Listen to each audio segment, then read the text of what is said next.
Welcome to the Global Gaming Business Podcast, the industry's first and longest running podcast now in our 17th year.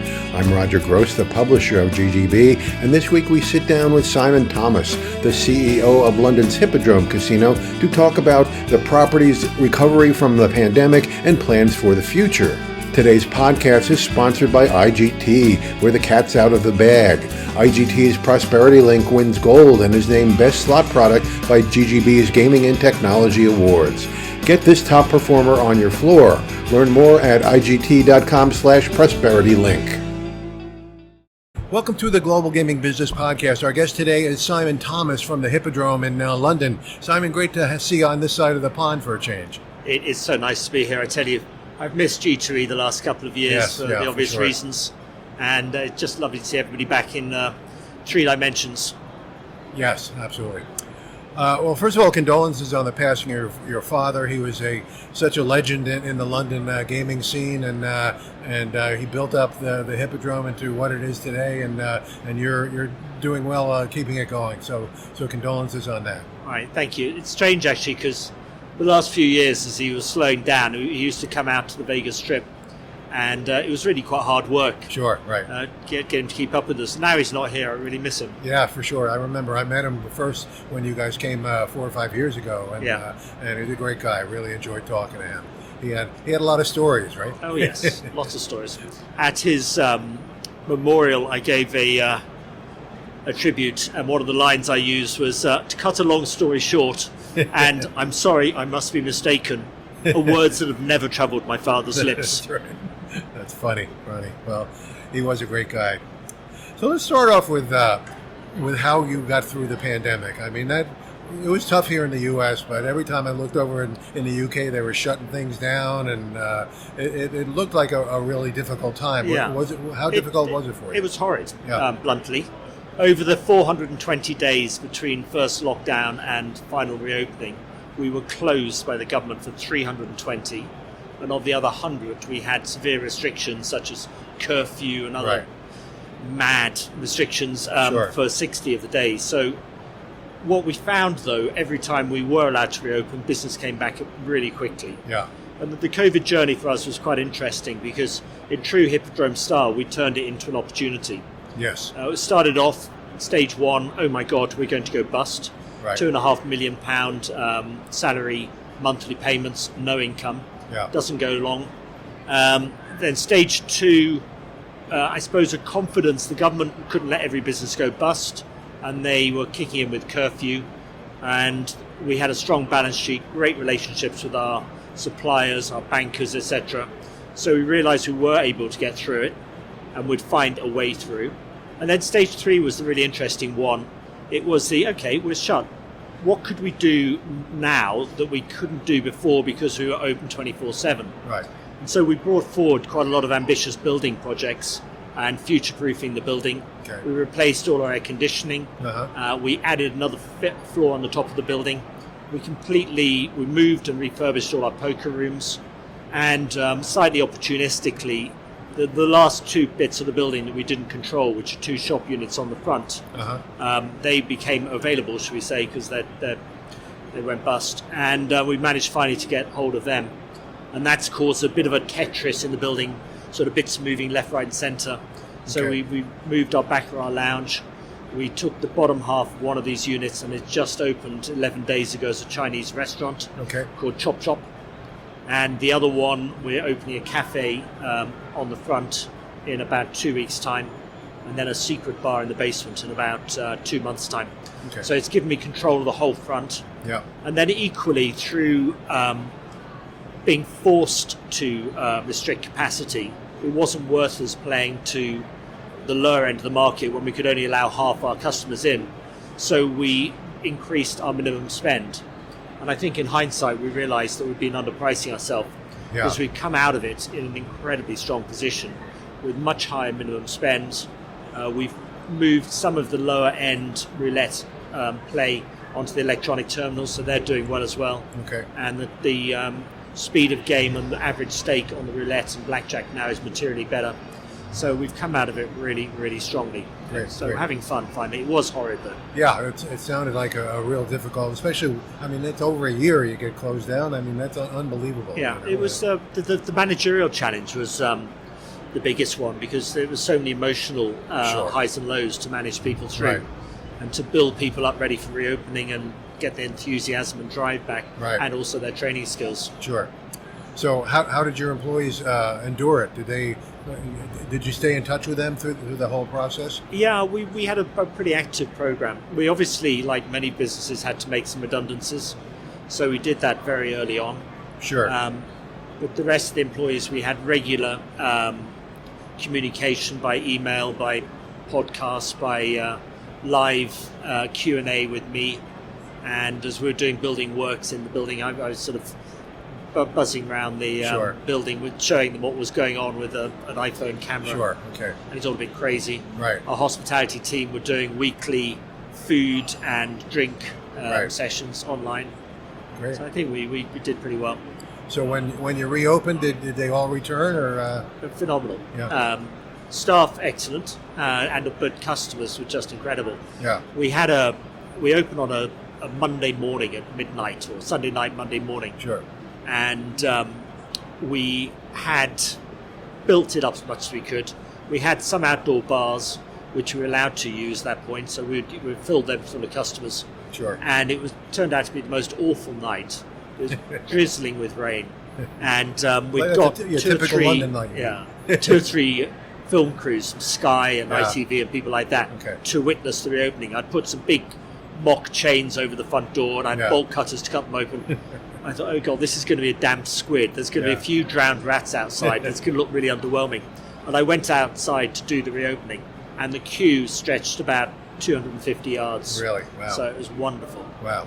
And I kind of wanted it to be like the opening day of the sales, where everybody rushed in. Yeah. And it's sort of, we still had to show QR codes for COVID testing Sure, and all sorts of right, nonsense. yeah. So it's kind of dribbling at people, but we got off to a really good start, and Yeah. it's continued strong ever since. Okay.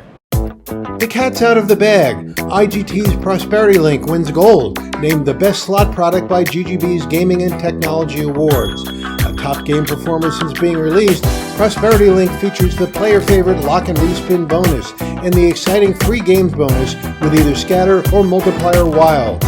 Prosperity Link will drive players to your floor with its popular game mechanics. Grab this exciting game while it's hot. Learn more at IGT.com/prosperitylink.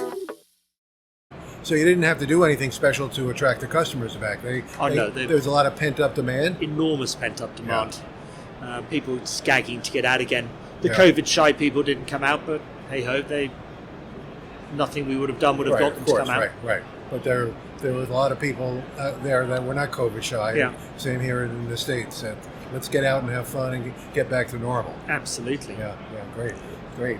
So in the meantime, you had some other problems with the government where they were coming up with this study of the gaming industry in the UK, and it looked like it was going to be pretty bad, when they came out with their recommendation, but now it's kind of put aside here. Where does that stand now?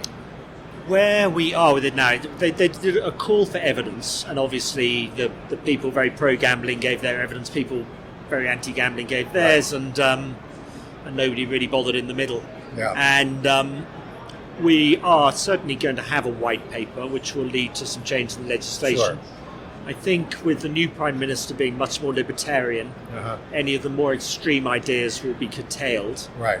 And given we've had 2 or 3 delays on it, it's given us time to have much better dialogue with the regulator and our government department. So from the land-based casino side, it was always going to be a good move. We have been hamstrung by old regulations that limit us to 20 slot machines in a casino. Peak time, I've got 1,500 customers in the building. Queues of people in slot machines, frustrating as hell. Yes. I can't service the customer demand. Right. So that looks very likely to happen, finally. We've been pushing for some electronic versions of table games, which are really good because customers want it. They want to play at their own pace. They want to play at a lower stake. Sure. And we've had the opportunity to convince the regulators, I hope. And then the other 2 asks we wanted were more freedom for electronic payment. It's really future-proofing. The evidence in Vegas is people still pay with cash. Yep.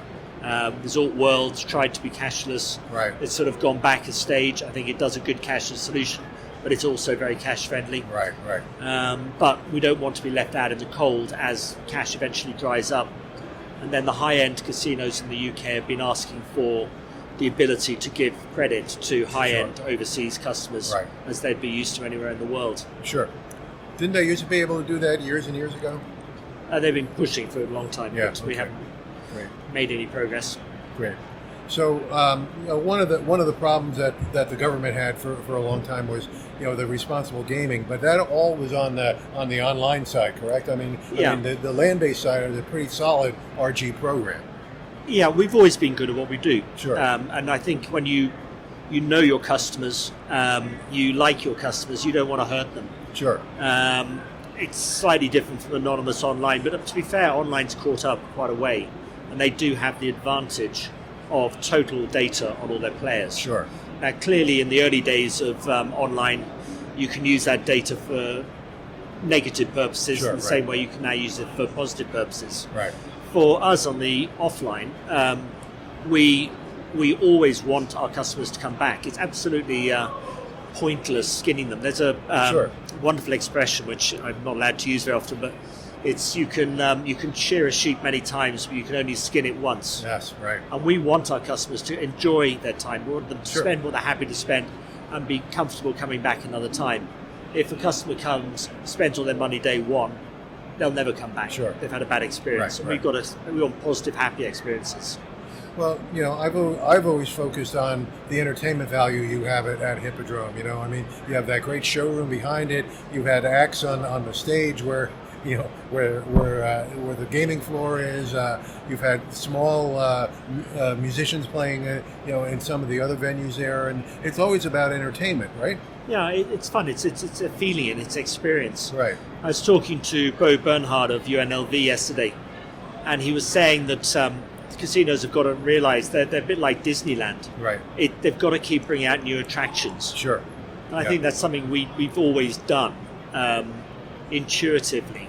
We're always changing things, always developing, because a building the size of ours, unless you show the customers you're positive, reinvesting and making it interesting to come back to, they're going to start bleeding away. Right. And it also enthuses the staff because they love seeing something fun happening. Right. Sure. So we're a bit like Disneyland for adults. Right. Absolutely. So, some of the impact of Brexit was supposed to hit the gaming industry pretty hard.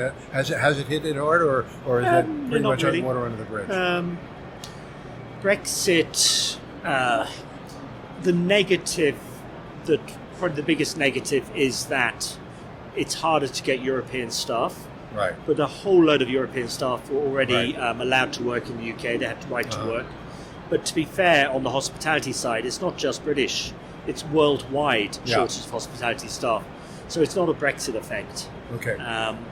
Currently, obviously, the sterling's quite weak. So we're starting to see an increase in tourism, which is a hidden benefit of Brexit. Right. Yeah. There's plenty of supply chain issues, but they're not Brexit, they're worldwide. Right. And I think it's difficult to tell what is Brexit and what is just the after effects of shutting the world economy down, courtesy of COVID. Well, I'm looking forward to going over there because of the weakness of the pound. Yeah, the dollar's worth that much more now. It's made it quite expensive. I remember coming here when it was over $2 to the pound. Right, yeah. Happy days. It's now almost 1-to-1. Yeah. So, are you expecting to see more international visitation because of that? Oh, definitely. Particularly America.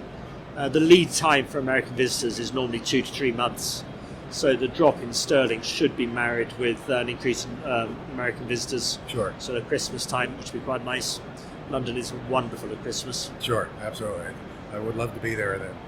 So when I was there last time, I guess it was 3 or 4 years ago, you had some sort of online gaming roulette that you were playing downstairs on a real game, and people were betting online. Is that still operational right now? Yeah, absolutely. We've got it's live dealer roulette. Yeah, okay.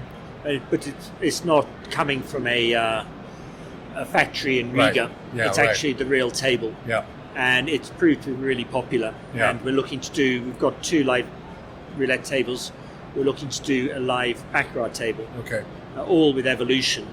And then equally, some of the online games are wonderful, literally evolutions Sure. of the offline traditional games. Right. Their Lightning Roulette is a brilliant product. Yeah. And they've turned roulette almost into a game show. Yeah. And Sure. we're talking with them whether or not we'd start doing bringing the online product offline and having Right. a sort of game show type feel with some of the products. That's very forward thinking. In fact, I interviewed Todd Householder from Evolution just about a month ago. Just released the podcast, and he was saying the same thing. Todd's brilliant. He's a complete. His enthusiasm Yeah. and passion for what he does Yeah. is just an example to everybody. But it's also his understanding of what the player wants. I think some parallels. Absolutely. Well, he comes from the land-based side too, so you've got a lot in common there. So what's your prospect then for the future of UK gaming, at least the Hippodrome and the land-based section? Well, we're certainly going to continue having Yeah. fun. I've now, by getting these last 2 shop units on the front, I've got the vast majority of the building. So the next thing is onwards and upwards, and we are looking to put another floor on the top of the building Okay. to have a big outdoor bar restaurant for Yeah. about 200 people. I bet you get great views up there too. Yeah, it's just getting high enough to get views. Yeah. So that's in the early stages of development. But my ultimate plan, and everyone knows this, is to have a dinner party in the cupola right at the top. Really? I was up there in the summer. The views are stunning, I'll bet. but it's just a bit of a health and safety nightmare to get in and out Sure. of. So I'll find a way. I'll make a way into it. Well, that'll be fun. I hope I'm invited to that. Absolutely. Well, thanks for joining us, Simon. It's great to see you. We'll see you in February, I guess, when we come over for ice. It'll be the highlight of my week seeing you in London, Roger. Absolutely. Great to see you. Hope you enjoyed this week's podcast sponsored by IGT, where the cat's out of the bag. IGT's Prosperity Link wins gold and is named Best Slot Product by GGB's Gaming and Technology Awards. Get this top performer on your floor. Learn more at IGT.com/ProsperityLink. To learn more about the gaming industry in the UK, visit ggbmagazine.com and subscribe to GGB News to get all the news of the gaming industry delivered to your desktop every Monday morning. Sign up at ggbnews.com and use the coupon code GGB180 for a free subscription. Don't miss a single episode of the podcast. Subscribe on Amazon, Apple Podcasts, or Spotify today. So we'll see you next time on the GGB Podcast.